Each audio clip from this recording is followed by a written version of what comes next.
remember. And when me sing, remember we. We never have no money, remember we. We never have no city, remember we. We never have not a thing, do you remember the song where the people are sing, remember? Hey baby girl, I'm Beetle Moses. I am a webcomic artist and illustrator. Here are some examples of my work. Perhaps you've seen it, maybe you have not.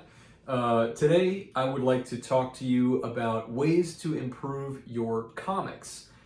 I want to thank you so much for the response that I got on the last video. I really was not expecting so many people to even see it.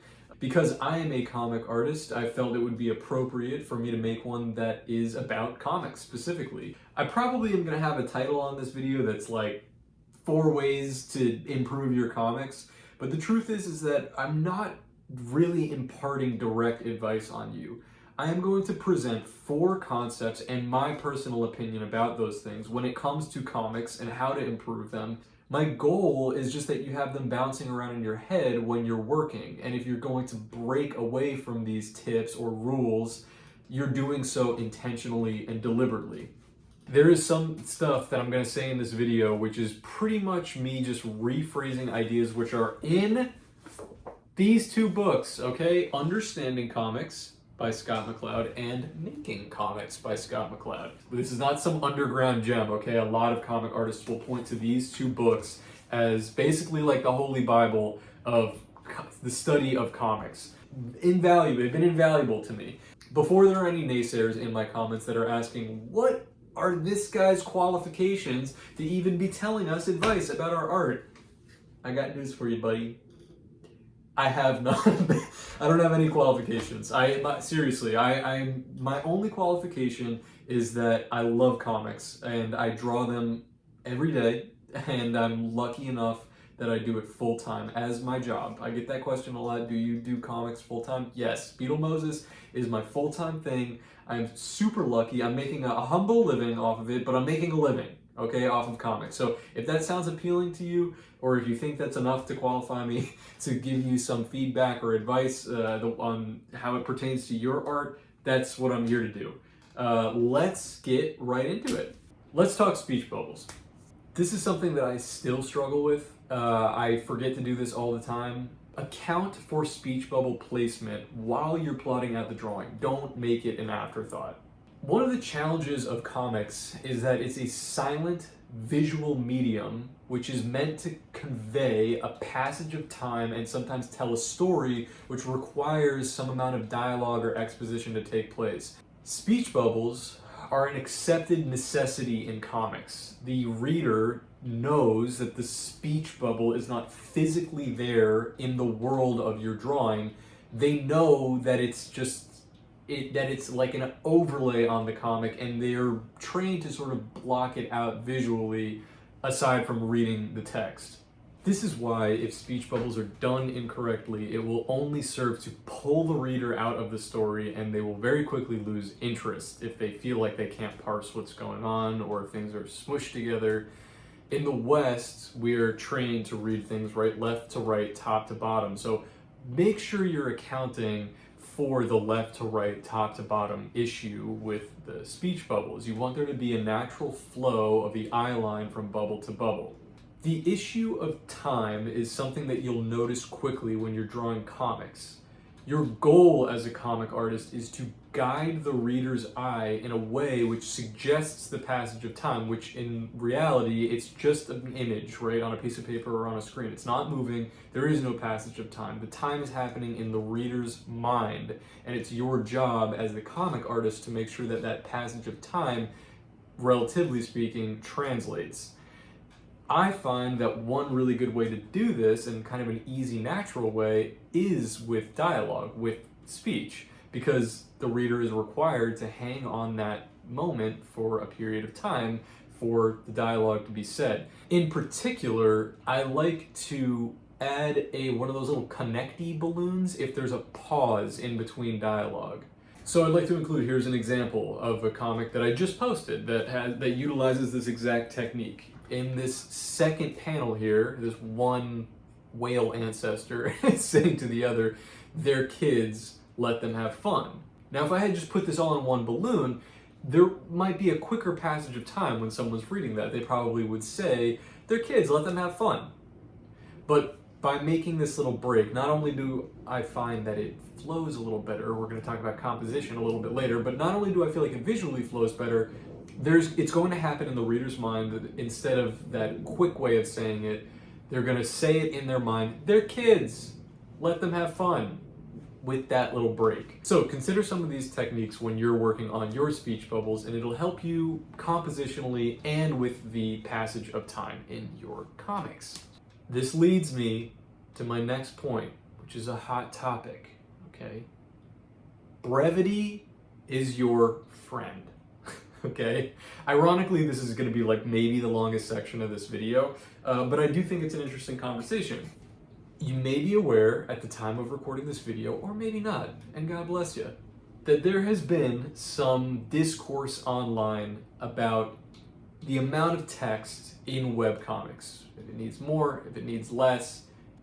I actually think this is a really interesting subject to talk about, but of course on Twitter, it just devolves into playground insults and nothing gets resolved. So I'm going to take this opportunity to actually explore this concept a bit. I'll give my opinion, and I would love if you guys sounded off in the comments and continued it nicely, all right? We're not on Twitter, we're in the Beetle Moses YouTube comment section, all right? No insults, or so help me, I don't know.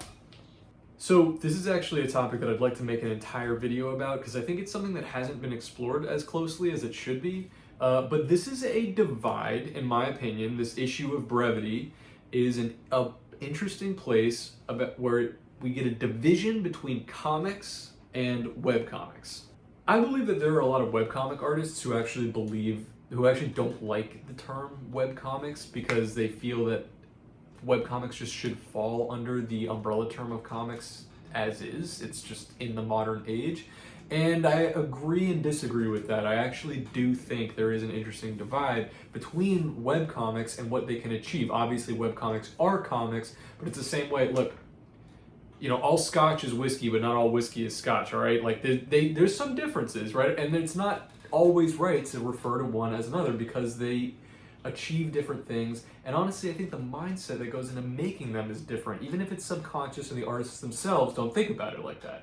Webcomics have a leg up on traditional comics in one very crucial aspect, which is that they are designed to catch the attention of a non-comic reader off guard, and they have greater potential for viral reach because of their shareability.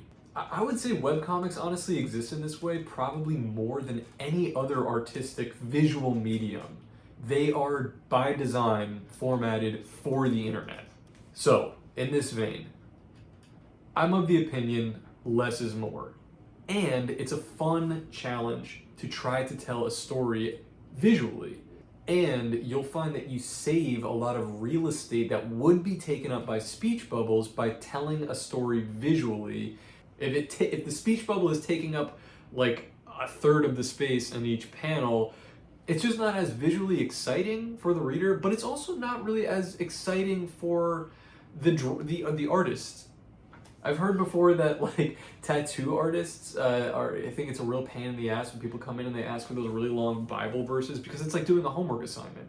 It's kind of the same thing with like, I don't want to be writing all the time, I want to be drawing. I'm using the writing as a crutch if I need to get a point across, but I do like the challenge of trying to tell something visually without a speech bubble, if possible. One little tip that I would give you that has worked for me is paying more attention to the background of a drawing. I actually think that rather than neglecting the background, instead of just having something that's like flat white or like flat purple as like the background, actually giving the character or whatever's going on a space to exist can give you the opportunity to show some subtle cues about what's going on, what is the setting, where are we, what are we doing. And ultimately, I know we're talking comics here, but this concept of webcomics versus comics is going to come up a lot in this video because I'm a webcomic artist. And if your goal is to become a webcomic artist and achieve that similar type of sort of virality, keep the word count to a minimum, in my opinion. My personal experience is that I am always trying to cut down the words to as little as possible without losing, and this is key, without losing the tone of the story or whatever's happening. If there's something that is going to be improved, if it's going to be more funny or more clear, or if the actual comedic tone is going to be translated better by adding a word or two, fine. But in general, there's always room to cut things down a little bit more. And just save yourself more room, save yourself less writing and more room for more art, and it's going to be more visually engaging to a reader. Now, there are definitely exceptions to this rule who are in the same field that I am. They're also webcomic artists. I want to give a shout out to Branson Reese, who draws Swan Boy. Some of you guys may be familiar. You should be. If you haven't read it, Swan Boy is amazing. It's super funny and it's verbose.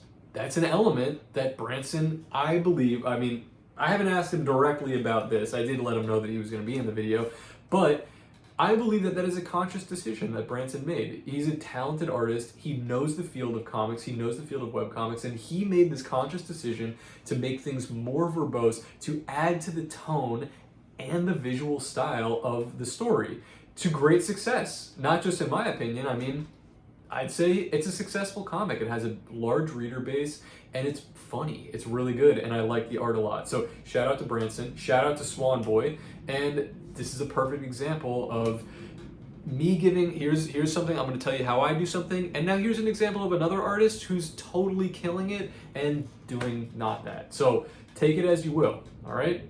One last thing on brevity, just remember ultimately that comics are a visual medium that is the melding of writing and drawing.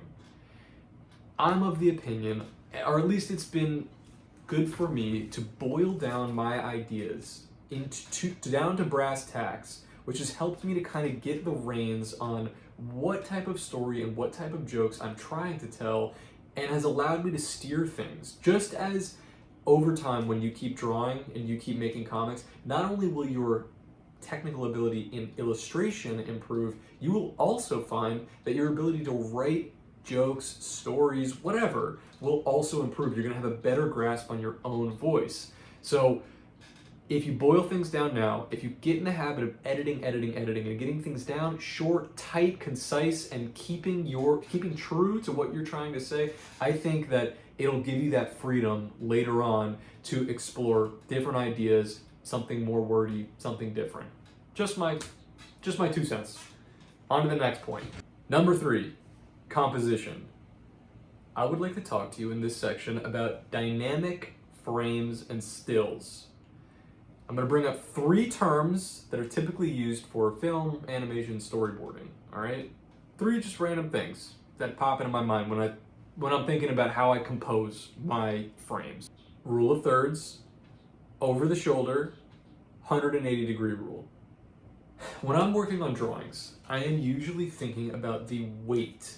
What I mean is how it balances out from left to right. I am trying to guide the reader's eye from top to bottom, across and down the strip, in a way that flows nicely, not just in individual panels, but as a full page, that it just looks like the weight is all in the right place. This is really what composition boils down to me when I'm drawing. Consider once again the humble webcomic. I'd like to dip my toes into talking about webcomics once again and where we're at with those. Webcomics have only existed for like 20 years.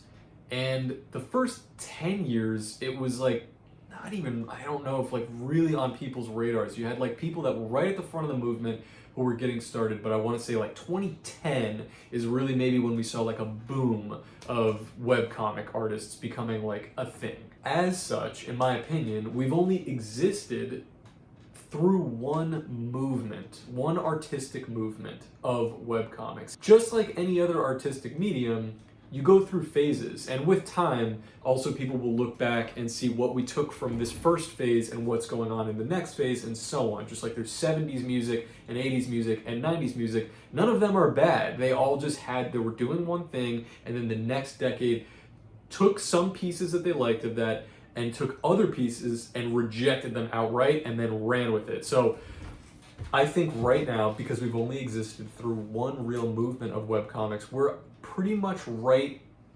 on the front end of this like second wave. Now, what does this mean in context of the composition? One of the hallmarks of this first wave of webcomics is a 2D flat presentation of events.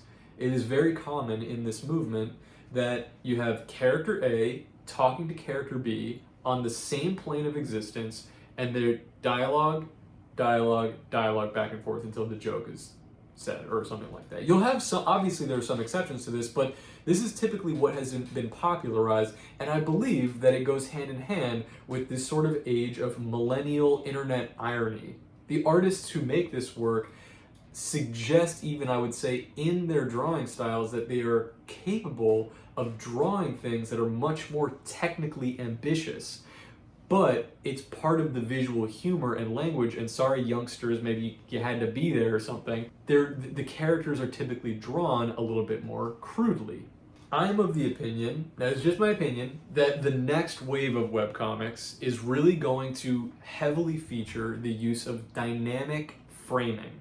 So because we had this sort of ironic, flat 2D style that was really popular and has kind of become what has been known as webcomics up until this point, I think there's this very inviting opportunity for artists to draw things that are more dynamic, more exploratory, and exciting to look at, while still using a lot of the same techniques and styles and concepts which are from this first age. When I first started drawing comics, I admittedly had very little knowledge of the world of comics outside of some limited ones that I had read because they caught my eye or I thought they were interesting, and then of course webcomics, who had become ever present at that point. Most of my ideas were formed through my love of movies and were sort of just an attempt at trying to get an idea that I couldn't otherwise produce as like a film onto paper, like create it visually in a way that was easy and singular, and I could do it independently. I would say that even kind of goes hand in hand. If you guys follow my comics or have been following me for a while, I kind of got like labeled sort of early on as like a pop culture reference guy because I actually referenced a lot of movies and TV shows in my first few comics. I do feel that that was like the first year, and I really have tried to separate myself from that because it's not really what I wanted to become, but it was all part of the same thing. It was two sides of the same coin. It was my love for movies going into comics, both conceptually and visually, had a huge influence on what I was putting out there. I think that using some of these dynamic angles and frames, basically stealing concepts that our filmmakers use all the time and actually putting them in your individual work, will set you apart visually. It'll make it look really interesting, and you'll also be able to just get like, these tools are utilized by filmmakers because they establish a certain tone and they're telling you something wordlessly. When you're using over the shoulder, what were the three that I just brought up? Rule of thirds, great for establishing flow and composition. Get things balanced, visually interesting. It just looks better. I know some filmmakers will tell you that like a really good movie, you could freeze frame at any moment and it'll just be a beautiful shot. In comics, it should technically be easier than that. You should have more control over what you're showing, and you're showing much less in terms of like frame by frame. So make sure that each of those frames are interesting to look at. 2 was the over-the-shoulder shot. This is something that I love using, and I think it's become a little bit, I know people point out the Beetlejuice, like the lips thing, which I totally borrowed from Gary Larson of The Far Side, that when you're looking over somebody's shoulder, you kind of see their little like lips sticking out there. But I love using over the shoulder and kind of showing the back of a character. It just adds, I think, there's more drama, there's more humor, there's depth. It shows you what, like, the proximity of the two characters talking. I think there's like a lot there wordlessly that you can establish, and that really feels like it invites the reader into the world of the comic. And then finally, the 180 degree rule, which is probably a little bit too difficult to show you in this video, but I would recommend you just looking up this concept. It basically is a rule in film where you don't want the camera traveling 180 degrees. It makes things difficult for the viewer to parse what's going on, who's who, what's moving at what speed and at what angle. You want to keep the camera roughly on the same hemisphere of the action. Hard to explain in the concept of this video, but something that you should look up. And also, I would encourage you in general that when you're watching TV or film or whatever, that you're actually studying the shots, because there's a lot to pull from other forms of visual media that you could take and put into webcomics, which are still so young and so on the up and up, and you could be the first to do some shit like that. All right, next point. Final point. Something which is not at all exclusive to comics, but will level your stuff up if you have a good understanding of how to use them, all right? And this is color and contrast. This was definitely something that I struggled with, even as some of you who are like real deep dive Beetleheads might know that I was painting a lot before I got into, this is a painting of mine right here, actually. Ding! So I was painting a lot more before I started the comics, and it still felt like I didn't exactly have a grasp of color and contrast and how to use them in the comics in an appealing way until, like, I don't know, it took me a few months to honestly get there and be like, oh wait, I can make things more visually appealing and kind of sexy and cool if I'm actually utilizing my knowledge that I have of, I don't know why it didn't click with me, but maybe it'll click with you when I tell you this. Here is, ding, a color wheel. I guarantee that you've seen this before, right? Probably a million times, all of you. Even if you're just starting art, you've definitely seen something like this before. On your iPad, in your art class, I don't know, anywhere, on TV. These, I will show on the screen here, are some complementary colors. Orange and blue, purple and yellow, what is it, like green and red? I don't know, there's a handful of the other ones there too. I don't know what the science is, but the human eye is naturally attracted to these complementary colors playing off of each other, and 100% you should be utilizing this in your comics, especially in your webcomics, which, as we talked about, has this added benefit, so why not take advantage of it, of being really attractive to people who are not expressly seeking out art. It's just showing up in people's feeds, and it's their decision if they want to stick around. So why not make it as visually appealing as possible by utilizing these techniques which Mother Earth has just given to you. Here are two artists that I really love, chef's kiss, love so much, that I just have such a good grasp of color. Very different artists, right? We have the fabulous Anna Laura Art, who is a phenomenal comic artist, and she makes these amazing watercolor, beautiful, absolute like beauty, such dynamic shots, panels, breathtaking, emotional. How does she cram so much beauty into one panel? I have no idea. I don't know, you'd have to ask her. But look, what I will tell you is that she has a great grasp of colors, how to use them, how to make things just look really enticing and appealing. She's adding these fine art techniques, if you'll excuse the expression, to webcomics, which are kind of overlooked, you know what I mean, as an artistic medium.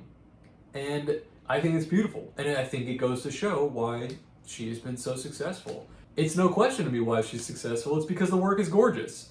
Speaking of gorgeous art, look at this one. This is Bottling Sunshine. This is my friend Jasmine, who does Bottling Sunshine.